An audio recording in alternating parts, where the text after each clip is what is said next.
Hi friends, today നമ്മൾ discuss ചെയ്യാൻ പോകുന്നത് ദി ഫാബൻ. ഓക്കെ, ദി ഫാബൻ എന്ന് പറഞ്ഞു കഴിഞ്ഞാൽ ദ കളേഴ്സ്. ഓക്കെ, റോട്ട് എന്ന് പറഞ്ഞാൽ റെഡ് കളറിനെയാണ് ഉദ്ദേശിക്കുന്നത്. റോട്ട് എന്ന് ജർമ്മനിൽ പറയുന്നത് റെഡ് കളറാണ്. ഗൽബ് എന്ന് പറഞ്ഞാൽ ഗൽബ് എന്ന് പറഞ്ഞാൽ യെല്ലോ കളറാണ്. ബ്ലോ എന്ന് പറഞ്ഞാൽ ബ്ലൂ കളറിനെയാണ്. ഷ്വാസ് എന്ന് പറഞ്ഞു കഴിഞ്ഞാൽ ബ്ലാക്ക് കളറിനെയാണ് ഉദ്ദേശിക്കുന്നത്. ബ്രൗൺ എന്ന് പറഞ്ഞു കഴിഞ്ഞാൽ ബ്രൗൺ തന്നെയാണ്. ഗ്രൗ എന്ന് പറഞ്ഞു കഴിഞ്ഞാൽ ഗ്രേ കളറിനെയാണ്.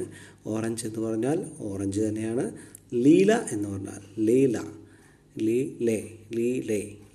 ലീലെ എന്ന് പറഞ്ഞാൽ പർപ്പിൾ കളറാണ് ലീലെ. ഓക്കെ, റോസ എന്ന് പറഞ്ഞാൽ പിങ്ക് കളറിനെയാണ് ഉദ്ദേശിക്കുന്നത്. ഗ്രൗണ്ട് എന്ന് പറഞ്ഞാൽ ഗ്രീൻ കളറിനെയാണ്. വൈൻ ഫോർട്ട് എന്ന് പറഞ്ഞു കഴിഞ്ഞാൽ എന്താണ്, റെഡ് വൈൻ്റെ കളറിനെയാണ് ഉദ്ദേശിച്ചത്, റെഡ് വൈൻ.